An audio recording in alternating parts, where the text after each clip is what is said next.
그럼 저작물로 넘어가 보겠습니다. 변호사님, 저작권법이 보호하는 대상이 무엇인지부터 설명해 주시겠어요? 네, 저작권은 독창적인 저작 활동에 의해 유형물의 고정된 표현을 보호합니다. 이게 무슨 말이냐면요. 저작자의 어떤 독창성이 종이나 녹음기기, 녹화기기 같은 기록수단과 만나 문학책, 연극 대본, 악보, 음반, 그림, 영화, 건축물 등으로 표현되면 저작권법의 보호를 받게 된다는 뜻입니다. 그렇다면 저작권이 부여하는 권한은 어떤 것들이 있나요? 저작권법은 저작자에게 여러 독점권을 주는데요. 첫째, 저작물을 복제할 수 있는 권리. 둘째, 저작물을 기초로 2차적 저작물을 창작할 수 있는 권리. 셋째, 저작물 카피를 배포할 수 있는 권리. 넷째, 저작물을 공연할 수 있는 권리. 다섯째, 저작물을 공개 전시할 수 있는 권리. 여섯째, 디지털 오디오 송신에 의해 녹음물을 공연할 수 있는 권리로 세분됩니다. 그럼 저작권은 단순히 하나의 권리만 주는 게 아니라 여러 권리 다발을 부여하네요? 네, 그렇기 때문에 저작자는 해당 저작물에 적용되는 권리 중 일부만 타인에게 양도하거나 라이선스할 수 있습니다. 그렇군요. 그럼 앞에서 영방상표권이나 특허권은 특허상표청에 등록이 되어야 생기는 권리라고 설명해 주셨는데요. 저작권은 어떻게 취득할 수 있나요? 독창적인 표현이 유형물에 고정되는 순간 얻게 되는 저작권은 창작에 의해 자연적으로 발생한다고 볼 수 있습니다. 그래서 법의 보호를 받기 위해 저작권 등록이 필수는 아니에요. 그럼에도 불구하고 저작물이 굳이 저작권청에 등록하는 이유는 무엇일까요? 주로 내 저작권이 침해당했을 때 법으로 구제받을 수 있는 옵션이 훨씬 많기 때문인데요. 일단 법원에 저작권 침해 소송을 제기하려면 저작물 등록이 필수로 요구되거든요.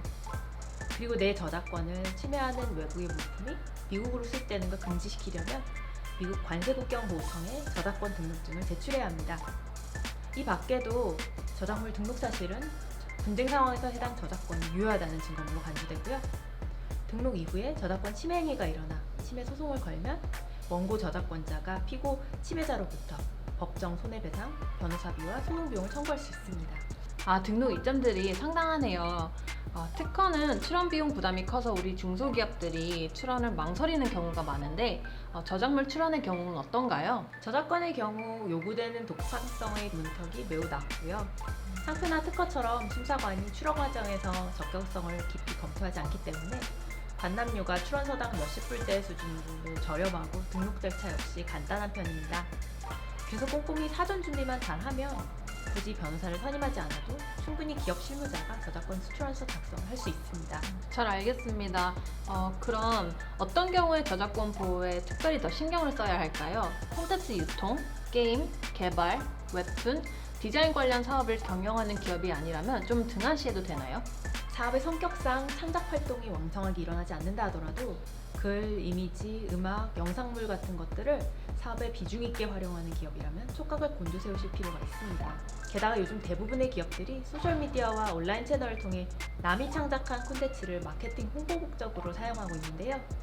이 경우 저작권 관련 문제 상황이 발생할 수 있으므로 법으로 보호되는 저작물의 종류와 권리 성격을 명확히 이해하고 법적 위험을 최소화하기 위해 대비가 필요합니다. 그렇군요. 남이 쓴 글이나 그림, 영상 등을 퍼오더라도 출처를 밝히면 괜찮은 것이 아닌가요? 그렇지 않습니다. 콘텐츠의 출처를 밝혔다고 해서 저작권 침해가 성립하지 않는 것이 아니거든요. 특히 표절과 저작권 침해가 동의어라고 여러분들이 오해하시는 경우가 많은데요. 이 둘은 확연히 다릅니다. 먼저 표절은 남의 글을 베끼거나 컨셉을 모방하면서 마치 자기가 독자적으로 창작한 것인 양 공표하는 행위고요. 대개 학계나 예술계에서 도덕적, 윤리적인 비난을 받는 데 그칩니다.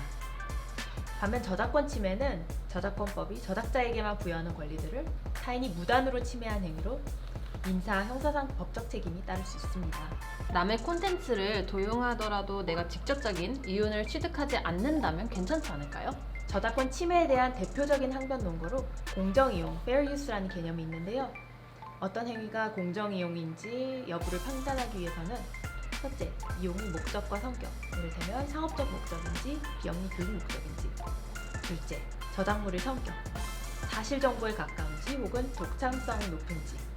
셋째, 저작물 전체 중 이용한 부분이 차지하는 비중. 넷째, 이용 행위가 저작물의 잠재적 시장이나 가치에 미치는 영향을 모두 종합적으로 고려합니다. 일반적으로 비평, 논평, 시사보도, 가르치거나 학문 연구의 목적으로 저작물이 이용되는 경우 공정이용으로 간주됩니다. 하지만 공정이용은 구체적으로 처한 상황에 따라 결과가 달라질 수 있어요. 그러니 최대한 보수적으로 해석해서 저작권 침해 위험 노출을 낮추는 것이 좋겠습니다.